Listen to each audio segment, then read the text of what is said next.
hello everyone घरते हक बा स्कुलते हक लरा छलिए खाद्यটো যেতিয়া ভালকে খায় তেতিয়া আমাৰ মাকবোৰৰ প্ৰায় 80% টেনশন নাইকিয়া হোৱা যেন লাগে নহয় জানো ফ্ৰাইড ৰাইচ এনেকে বনালে হিহতে খাই বিৰাতে ভাল পায় আৰু খুব কম সময়তে বনাব পৰাকে মই সব আগতিয়াকে ৰেডি কৰি ৰাখো কাৰণ ৰাতিপুৱা মোৰ টিফিন বনাই 6:40 ৰ ভিতৰত টিফিন পেক কৰিব লাগে কাৰণ 7টা বজাত বাস আহে দিল্লীৰ স্কুল টাইমিংটো অলপ সোনকালে আৰম্ভ হয় আৰু আহোতেও প্ৰায় 3টাই বাজে গটিকে অলপ হেভিকে টিফিনটো দিও এতিয়া মই এটা আলু সৰু সৰুকে কাটি লৈ প্ৰথমতে অলপমান তেল দি ফ্ৰাই কৰি ললো এতিয়া ইয়াতে দুটা কণী দি কণী দুটা খুব ধুনিয়াকে ফ্ৰাই হ'ব দিছো লগতে দিছো অকনমান জালুক আৰু অকনমান নিমখ দিছো ইয়াতে আপোনালোকে লৰা ছোৱালী টেষ্ট অনুসৰি কণীৰ হলনি অকনমান পনীৰ দিব পাৰে বা অলপমান চিকেন ফ্ৰাই কৰি তেনেকেও দিব পাৰে বা সয়াবিনো দিব পাৰে এতিয়া মোৰ কণীখিনি ফ্ৰাই কৰাৰ পিছত প্লেট এখনলৈ উলিয়াই লৈছো আৰু অলপমান তেল দি ললো আৰু এচামুচ ঘিউ দিলো এতিয়া এচামুচ কুটি লোৱা নহৰু আৰু এটা পিয়াজ মিহিমিহিকে কাটি লৈ ইয়াতে দি ললো এখিনি এতিয়া অকনমানহে ভাজি লৈছো মানে একেবাৰে এখিনি ৰঙচুৱা কৰা নাই আৰু ইয়াতে এতিয়া আপোনালোকে সবজি মই ইয়াত একেবাৰে কম পৰিমাণে ব্যৱহাৰ কৰিছো কাৰণ বেছি সবজি হলেও লৰা ছোৱালীয়ে খাই ভাল নাপায় মই ইয়াতে এটা সৰু ক্যাপসিকাম আৰু আধা ফাল গাজৰ সৰু সৰুকে কাটি দি ললো এখিনিও জাস্ট 1 মিনিট মানৰ কাৰণেহে ফ্ৰাই হ'ব দিছো যেতিয়া গুটেইখিনি ভালকে 1 মিনিট মানৰ কাৰণে ফ্ৰাই হৈ গৈছে ইয়াতে এতিয়া মই প্ৰথমতে এচামুচ এয়া টমেটো কেচাপ এড কৰিছো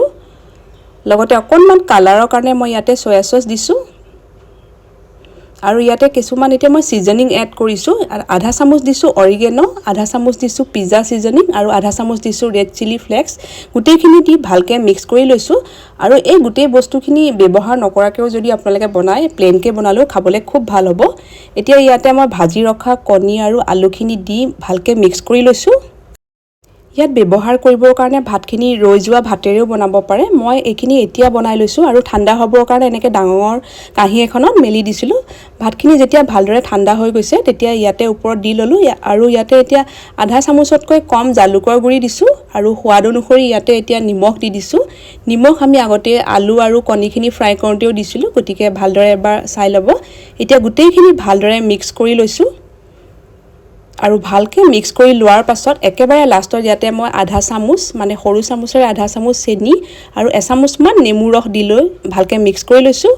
প্ৰায় 1 মিনিট মানৰ কাৰণে ঢাকি লৈছো ইয়াতে মই 8-10টা মান কাজু ভালদৰে ধুই অলপ সৰু সৰু কৰি দি দিছিলো কিন্তু মোৰ সেই পাৰ্টটো ৰেকৰ্ড নহলে মানে মই কেমেৰাটো অন কৰিবলৈ পাহৰি গলো এতিয়া মই গেছটো অফ কৰি দিছো ইয়াত আপোনালোকে খিচমিচো দিব পাৰে কাজুৰ হলনি টিফিনটো মই ক্লাস 9 ৰ লৰাৰ কাৰণে পেক কৰিছো গটিকে অলপ কোৱান্টিটি বেছিকে আছে ইয়াত ইয়াত 4টা সেকশন আছে টিফিনটোত কেটামান আঙুৰ ভালদৰে ধুই অকনমান নিমখ পানী তেনেকে তিয়াই ৰাখিছিলো আঙুৰখিনি ইয়াতে দি ললো আৰু টিফিনত অকনমান মিঠা থাকিলে লৰা ছোৱালীয়ে খাই বেছি ভাল পায় গটিকে ইয়াতে মই অকনমান দৈ মিঠা ৰাইটাৰ টাইপত দিছো এচামুচ চেনি আৰু অকনমান নিমখ দি গুটেইখিনি ভালকে মিক্স কৰি ললো আৰু ইয়াতে এইখিনি দি ললো এই টিফিনটো 10:45 ৰ পৰা 11টা বজাৰ ভিতৰত ফিনিশ হ'ব গটিকে দৈটো ইয়াত অকনো বেয়া হৈ নাযায় লগতে এখন সৰু চামুচ দিছো এই টিফিন ৰেচিপিটোত লৰা ছোৱালীয়ে মিঠা আৰু নিমখীয়া দুইটা টেষ্টেই পাব যদি আপোনালোকে আগতে এনেকে ট্ৰাই কৰা নাই এবাৰ দি চাবচোন নিশ্চয় লৰা ছোৱালীয়ে খাই ভাল পাব আৰু আজিৰ এই ৰেচিপিটো চোৱাৰ কাৰণে আপোনালোকক ধন্যবাদ জনাইছো